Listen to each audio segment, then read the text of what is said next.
சொர்க்கவாசிகள் ரசூலுல்லாஹ் சொன்னார்களா இல்லையா? அந்த மஹ்ஷரிலே வைத்தே ஆதம் அலைஹிஸ்ஸலாத்தை போன்று 60 மைல் 60 அடி தூரத்தை என்ன செய்வோம்? ஃபுல்லா நீளமாக இருப்போம். எல்லாத்துக்கும் 33 வயசு தான். பெண்ணுக்கும் 33, ஆணுக்கும் 33. தாடி யாருக்கு இருக்காது. அதுக்காண்டி உலகத்துல யாரும் இருக்க கூடாது. நாளைக்கு மறுமையில நினைச்சு எல்லாம் சின்ன புள்ள மாதிரி அப்படியே தலையை அப்படி தடவுனா சின்ன பிள்ளைக்கு ஒரு சின்ன முடி அப்படி பிறந்திருக்குமா இல்லையா? இதே மாதிரி அவனுடைய முடிகளை எல்லாம் ஆக்கி தாடிகளை எல்லாம் அல்லாஹ் எடுத்து ஒரு சின்ன புள்ள மாதிரி. ஆனால் நீளம் ஆதம் அலைஹிஸ்ஸலாத்தினுடைய நீளத்தை போன்று அவனுடைய உடம்பை சொர்க்கத்திற்கு தோதுவாக, நரகவாதிகளுடைய உடம்பை நரகத்திற்கு தோதுவாக அல்லாஹ் இந்த மஹ்ஷர் மைதானத்திலேயே ஏற்படுத்துவான். அப்ப நாம இன்னைக்கு பார்த்தது என்னவென்று சொன்னால், இந்த மஹ்ஷரினுடைய மைதானத்தை அல்லாஹ் எப்படி தயாரிக்கிறான்? இத்தனை கோடி மலக்குகள், இத்தனை கோடி படைப்புகள், அல்லாஹ்வுடைய அர்ஷ், அல்லாஹ்வுடைய அர்ஷை சுமக்கக்கூடிய மலக்குகள், இவர்கள் எல்லாம் இந்த பூமிக்கு வர வேண்டுமானால் இந்த பூமி, அதைத்தான் அல்லாஹ் சொல்கிறான், யௌம துபத்தலுல் அர்து கைரல் அர்தி வஸ்ஸமாவாத். அன்றைய தினத்திலே பூமியை வேற பூமியாக மாற்றுவோம், வானத்தை வேற வானமாக மாற்றுவோம். எதுவும் நாம் பார்ப்பதற்காக மனிதனும் வேற மனிதனாக மாறிவிடுவான். நரகவாதியாக இருந்தாலும் வேறு நரகவாதி, வேற உடம்பு. சொர்க்கவாதியாக இருந்தாலும் வேறு உடம்பு. இப்படியாக அல்லாஹ் அந்த மஹ்ஷருக்கு தயார்படுத்த, அந்த மஹ்ஷரில் அல்லாஹ் கபரில் இருந்த அந்த மஹ்ஷரிலே மனிதர்களை எழுப்பும் பொழுது ஒவ்வொரு மனிதர்களையும் அவர்களுடைய குற்ற செயலுக்கு தக்கவாறு அல்லது அவர்களுடைய நன்மைக்கு தக்கவாறு அல்லாஹ் எழுப்புவதாக அல் குர்ஆன் நமக்கு பறைசாற்றுகிறது. எப்படி கபரில் இருந்து அல்லாஹ் அந்த சூரை ஊதும் பொழுது, முதல் சூர் ஊதப்பட்டவுடன் உலகம் முழுவதும் அழிந்துவிடும். எல்லா வஸ்துவும் குல்லு மன் அலைஹா ஃபான், எதுவும் மிஞ்சாது.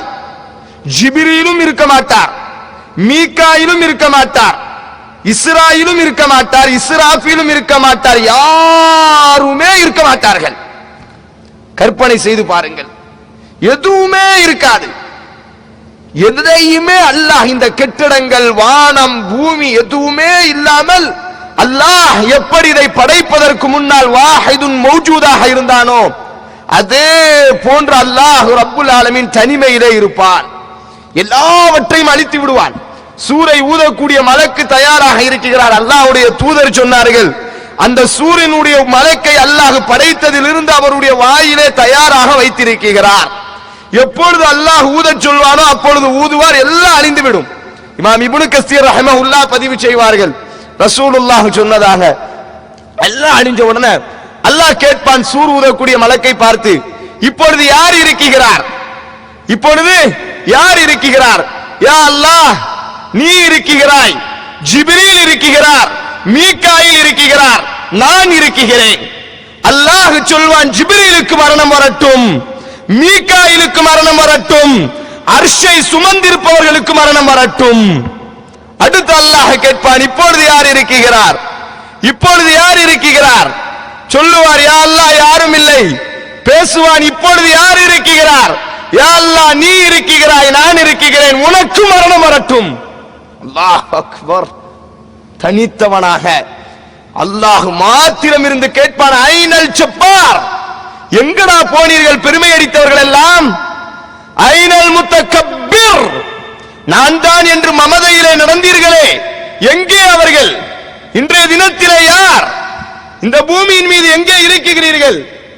சொல்வான், ஆனல் மலிக், நான் தான் அரசன். அல்லாஹ் பேசுவான், அல்லாஹ் அக்பர். அடுத்து அல்லாஹ் சூர் ஊதக்கூடிய மலக்கை எழுப்பி அல்லாஹ் அவரை ஊத சொல்வான். இப்படியாக அல்லாஹ் மனித சமூகத்தை மீண்டும் உருவாக்குவான். நேற்றைய தினம் அந்த பூமியை நாம் பார்த்தோம். அந்த மனிதர்கள் அந்த கபரில் இருந்து எழுப்பப்படும் பொழுது அல்லாஹ் அக்பர், அல்லாஹ் பாதுகாக்கணும். அல்லாஹ்வுடைய தூதர் மரணிக்கக்கூடிய சமயத்திலே செய்த ஒரு பிரார்த்தனை, தன்னுடைய மரண சமயத்திலே செய்த ஒரு பிரார்த்தனை என்னவென்று சொன்னால், யா அல்லாஹ், நாளைக்கு மறுமையிலே நீ என்னை எழுப்பும் பொழுது நல்லவர்களோடு எழுப்ப வேண்டும். இன்றைக்கு நடக்கக்கூடிய இந்த பிரச்சாரத்தை கேட்கக்கூடிய நீங்களாக இருந்தாலும் நானாக இருந்தாலும், எனக்காக நீங்களும் உங்களுக்காக நானும், நம்முடைய எல்லா குடும்பமும் அந்த ஏகத்துவத்தின் அடிப்படையிலே வாழ்ந்து மரணித்த எல்லா குடும்பமும் அல்லாஹ் ரப்புல் ஆலமீன் எழுப்பும் பொழுது நல்லவர்களோடு எழுப்ப வேண்டும். ரசூலுல்லாஹ் செய்த பிரார்த்தனை இந்த ரமதானுடைய இரவிலே நாம் செய்ய கடமைப்பட்டிருக்கிறோம். யா அல்லாஹ், என்னை எழுப்பும் பொழுது நல்லவர்களோடு எழுப்பு, நாளைக்கு மேன்மக்களோடு அந்த சொர்க்கத்திலே என்னை ஒன்று கூட்டுவாயாக என்பதாக அல்லாஹ்வுடைய தூதர் பிரார்த்தனை செய்தார்கள்.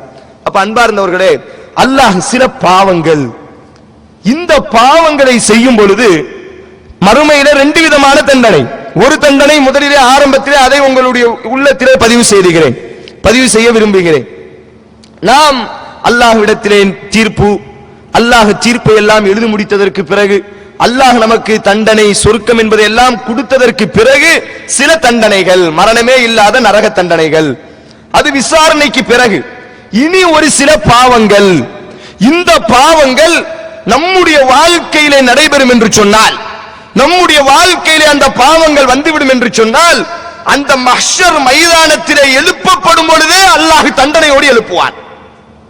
கோடான கோடி மக்கள் முஹம்மது நபிக்கு முன்னால், அபூபக்கருக்கு முன்னால், உமருக்கு முன்னால், உஸ்மானுக்கு முன்னால் ரலியல்லாஹு அன்ஹு, நூஹுக்கு முன்னால், லூத்துக்கு முன்னால் அலைஹிஸ்ஸலாத்து வஸ்ஸலாம், எல்லா படைப்பினங்களுக்கு முன்னால் அல்லாஹ் ரப்புல் ஆலமீன் இந்த பாவங்கள் செய்தவர்களை எல்லாம் கபரில் இருந்து எழுப்பும் பொழுதே அல்லாஹ் தண்டனையை கொடுத்து, அதாபை கொடுத்து கேவலப்படுத்தியவர்களாக, நஷ்டவாளிகளாக, மற்றவர்கள் எல்லாம் பார்த்து பரிதாபப்படக்கூடிய அளவிற்கு அல்லாஹ் எழுப்புவான். அதைத்தான் இன்றைக்கு நாம் பார்க்கிறோம். ஆரம்பமாக அத்தியாயம் 17 வசனம் 97 அல்லாஹ் பேசுகிறான். ஒரு சிலர்கள், முதல் ஆட்கள், எத்தனை பிரிவுகளாக அல்லாஹ் எப்படியெல்லாம் மனிதர்களை எழுப்புகிறான். முதல் பிரிவாக அத்தியாயம் 17 வசனம் 91 அல்லாஹ் பேசுகிறான். வனஹ்ஷுருஹும், நாம் நாளைக்கு மறுமையிலே எழுப்புவோம். யௌமல் கியாமா, சில நபர்களை அந்த மறுமையிலே எழுப்புவோம். அலா உஜூஹிஹிம், அவர்களுடைய முகத்தின் மீது எழுப்புவோம். சஹாபாக்கள் கேட்கிறார்கள், யா ரசூலல்லாஹ், எப்படி யா ரசூலல்லாஹ் அல்லாஹ் முகத்தின் மீது எழுப்புவான்? அதாவது முகத்தின் மீது நடந்தவர்களாக அல்லாஹ் எழுப்புவான். எது தீர்ப்பு அல்ல, தீர்ப்பு கொடுத்ததற்கு பிறகு அல்ல இந்த வேதனை.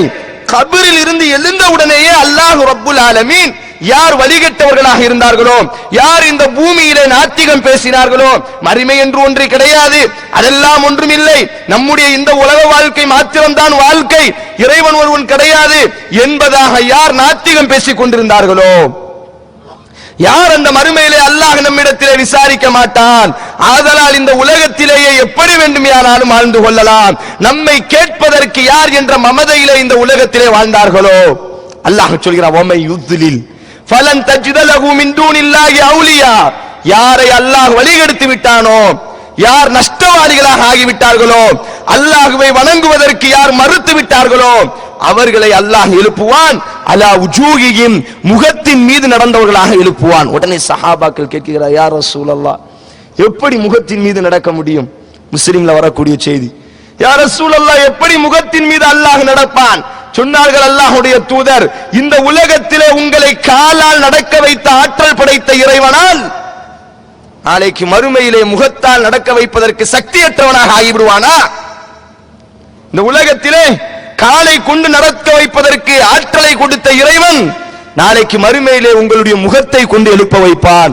அவர்களுடைய நிலைமை எப்படி இருக்கும்? அல்லாஹ் சொல்கிறான், உம்யன் வசும்மன் வபுக்மா, குருடர்களாக, ஊமையர்களாக, செவிடர்களாக எழுப்பும் பொழுதே, குருடர்களாக, ஊமைகளாக, செவிடர்களாக அல்லாஹ் ரப்புல் ஆலமீன் அல்லாஹ்வை வணங்க மறுத்த, அல்லாஹ்வை மறுத்து வாழ்ந்து கொண்டிருந்த, நாத்திகம் பேசிக்கொண்டு வாழ்ந்து கொண்டிருந்த, மறுமையெல்லாம் ஒன்று இல்லை, அல்லாஹ் எல்லாம் நம்மளை விசாரிக்க மாட்டான், எப்படி வேண்டும் யாராலும் வாழ்ந்து கொள்ளலாம், நம்மை கேட்பதற்கு யார் என்ற மமதையில் வாழ்ந்து கொண்டிருந்த அவர்களை அல்லாஹ் நாளைக்கு மறுமையிலே முகத்தின் மீது குருடர்களாக, செவிடர்களாக, ஊமையர்களாக அல்லாஹ் எழுப்புவேன் என்பதாக சொல்கிறான். அடுத்த அதே அத்தியாயம் 20 வசனம் 124 அல்லாஹ் சொல்கிறான். முக்கியமான வசனம், முஸ்லிம் சமூகம் சிந்திக்க வேண்டிய வசனம். அல்லாஹ் அக்பர். வமன் அஅரத அன் ذிக்ரி வமன் அஅரத அன் ذிக்ரி فإن له معيشة ضنكا ونحشره يوم القيامة عميا. அல்லாஹ் பேசுகிறான், நாளைக்கு மறுமையிலே யார் நம்முடைய வசனங்கள் ஓதப்படும் பொழுது இந்த குர்ஆனை படித்து பார்ப்பதற்கு முயற்சி செய்யவில்லையோ, முஸ்லிம் சமூகமே சிந்தித்துக்கொள், அல்லாஹ் இறக்கிய இந்த குர்ஆனை படிப்பதற்கு நேரம் ஒதுக்காத சமூகமே, அல்லாஹ் உங்களுக்கு அருளிய இந்த குர்ஆனை வீடுகளிலே ஓதுவதற்கு பதிலாக குர்ஆனை படித்து உங்களுடைய வாழ்க்கையை சீர்திருத்துவதற்கு பதிலாக நாடகங்களிலும் உபாசங்களிலும் இசைகளிலும் செலவழித்த சமூகமே அல்லாஹ் அழைக்கிறான், வமன் அஹ்ரத அன் ذிக்ரி, எவன் நம்முடைய வசனத்தை புறக்கணித்தானோ, இந்த குர்ஆனை படித்து பார்ப்பதற்கு எவன் முயற்சி செய்யவில்லையோ, இந்த ரமதான் மாதம் வந்தும் கூட இந்த குர்ஆனை படிக்க முடியவில்லையே, இதை ஒரு நல்ல ஒரு வாய்ப்பாக ஏற்படுத்திக் கொள்வோம், குர்ஆனை படிப்போம், குர்ஆனை புரிந்து கொள்வோம். அல்லாஹ் ஹுதல் லின்னாஸ், படைப்பினங்கள் அனைத்திற்கும் நேரான வழி என்று சொன்னானே, இந்த நேரான வழியை கூட படிக்க தெரியாத அல்லாஹ் அக்பர் இன்றைக்கு பார்க்கிறோம் நம்முடைய சமூகத்தை. குர்ஆன் ஓதத் தெரியாத முஸ்லிம்கள் இன்றைக்கு நம்முடைய சமூகத்திலே இருக்கிறார்களா இல்லையா? இதை விட இந்த சமூகத்திற்கு ஒரு கேவலம் வேண்டுமா?